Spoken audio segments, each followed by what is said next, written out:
आज मेरा जो टॉपिक है आप सबसे जो बात करना है वो ओबेसिटी एंड इट्स प्रॉब्लम्स, मोटापा और उसकी समस्याएं। जो सेशन आउटलाइन होगा, मोटापा क्या है, वो कैसे नापते हैं, उसका वैश्विक और राष्ट्रीय परिदृश्य क्या है, मोटापे के कारण क्या है, इसकी समस्याएं क्या है और मोटापे की रोकथाम कैसे कर सकते हैं। What is obesity? Overweight and obesity. Overweight and obesity are defined as abnormal or excessive fat accumulation that presents a risk to a health.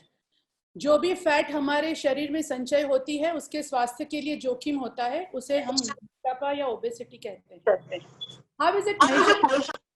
It is known as body mass index. It is weight in your kilogram, your weight in kilogram divided by height in meter square. So शरीर द्रव्यमान सूचकांक कैसे नापते हैं? वजन kilogram divided by your height, ऊंचाई in metre square. ये बताता है कि किसी के शरीर का भार उसकी लंबाई से अनुपात में ठीक है या नहीं। जो नॉर्मल बीएमआई होता है वो 18.5 से 24.9 का होता है। ओवरवेट या अधिक वजन जिसको 25 से 29.9 का होता है। मोटापा यानी ओबेस 30 to 34.9 होता है और एक्सट्रीम ओबेस जिसका बीएमआई 35 से ज्यादा होता है।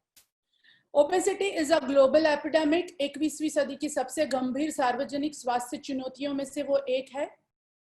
अगर हम देखें फिगर्स 2016 और 1975 के बीच में, तो 10 टाइम्स ज्यादा बच्चे और एडोलेसेंट, जो युवा हैं, एडोलेसेंट है, वो मोटे हो रहे हैं। पहले माना जाता था कि ये जो है अधिक वजन और मोटापा केवल उच्च आय वाले देशों में और निम्न अभी, लेकिन it is in the low and middle income countries also and specially in urban setting. शहरी विस्तारों में बहुत ज्यादा देखा जाता है। ये जो है, India is the second highest number in obese children. पूरे विश्व में भारत के बच्चे और एडोलेसेंट है सेकंड हाईएस्ट नंबर है। अभी अभी एक सर्वे किया गया जिसमें पाया गया कि 5% बच्चे जो है, 5% इंडियन चिल्ड्रन आर ओवरवेट, उसका वजन ज्यादा है। 1% डायबिटीज से पीड़ित है and 10% are pre diabetic. So diabetes की अगला जो सिचुएशन है, कंडीशन है, स्टेज है, उसी से ग्रसित है।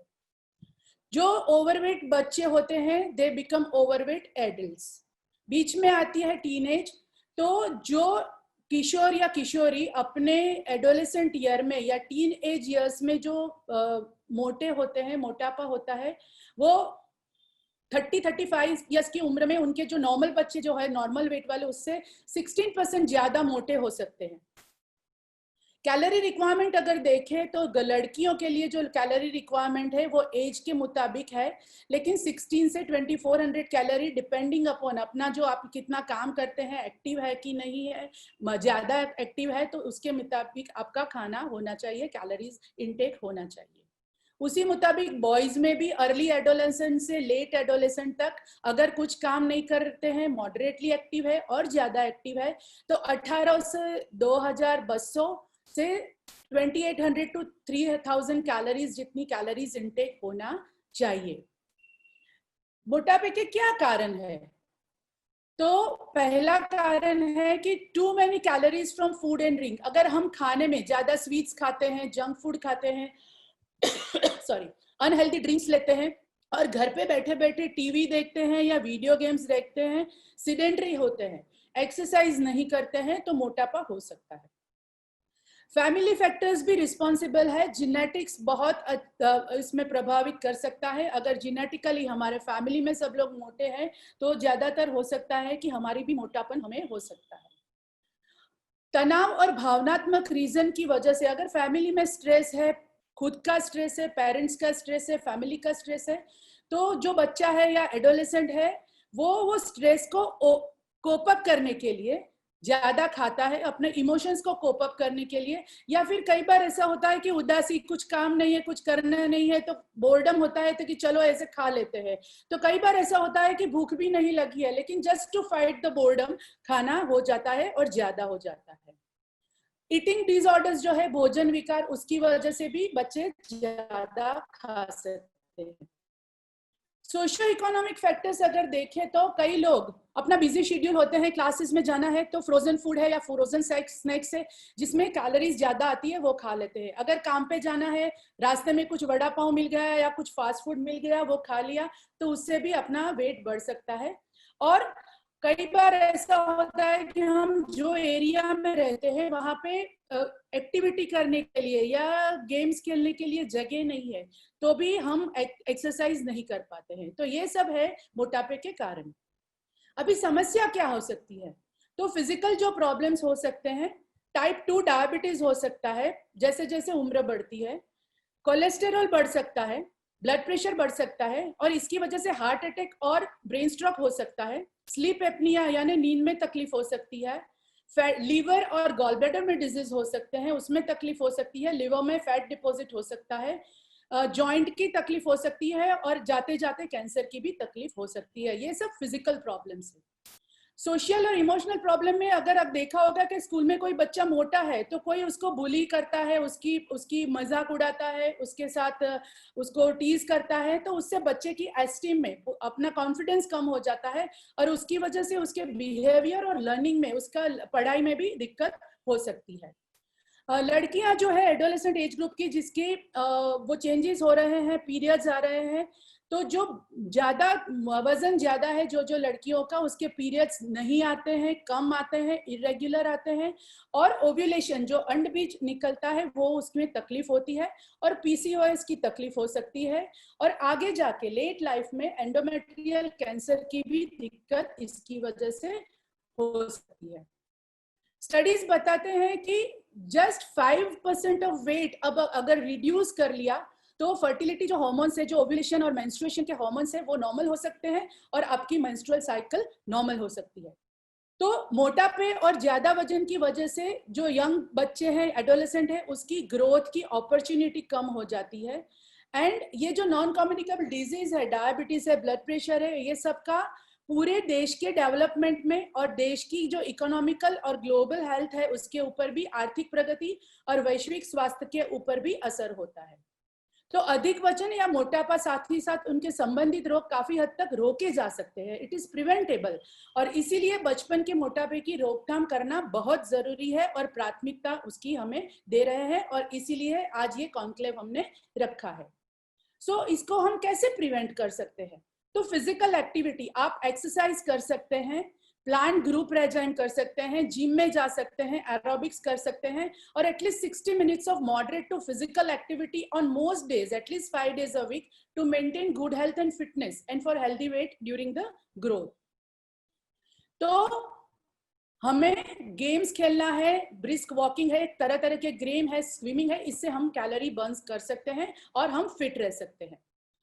डाइट मॉडिफिकेशन, खाना जो खाना है वो उसके न्यूट्रिशियस फ्लूइड, स्टार्विंग करना नहीं है लेकिन हेल्दी और न्यूट्रिशन फूड खाना है और इसके लिए फैमिली का इम्पोर्टेंस बहुत है। अगर फैमिली डिसाइड कर ले, अगर पेरेंट्स डिसाइड कर ले कि हमें ये हेल्दी खाना है, मेरी एक फ्रेंड है, उसके डाइनिंग टेबल पे उनका एक नॉर्म है कि पहले सलाद सबको खाना है, तो अभी ऐसा उनका डेली लाइफस्टाइल हो गया है कि हर रोज वो सलाद और हेल्दी फूड खाते हैं। तो फैमिली के हिसाब से हमें सबको ध्यान रखना है।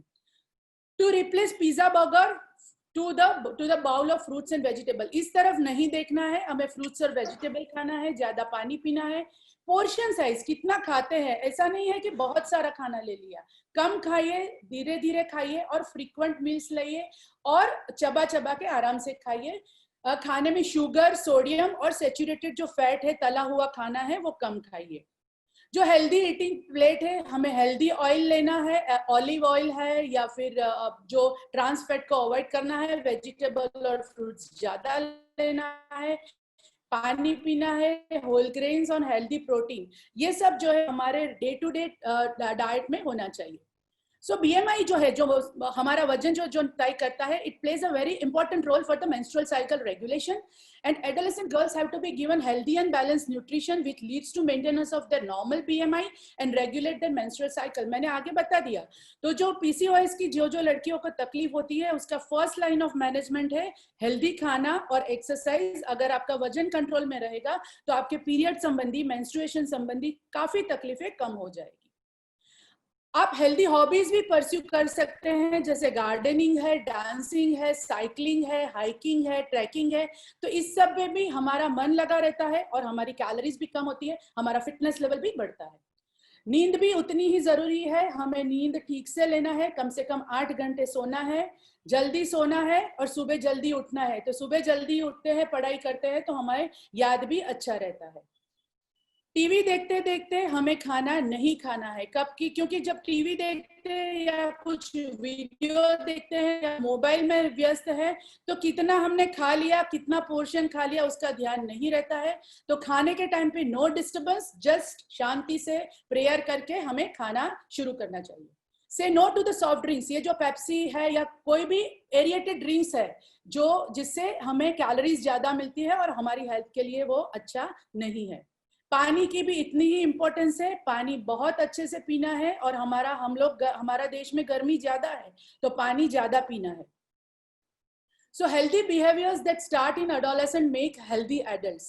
So healthy diet, physical activity, no to the tobacco and alcohol use, that will lead to तुम्हारी अच्छी सेहत होगी और आगे जाके जो डिजीज मैंने बताए हैं, डायबिटीज है या ब्लड प्रेशर है या हार्ट डिजीज है या और सब समस्या है, अस्थमा का प्रॉब्लम है, ये सब हमें नहीं होगा।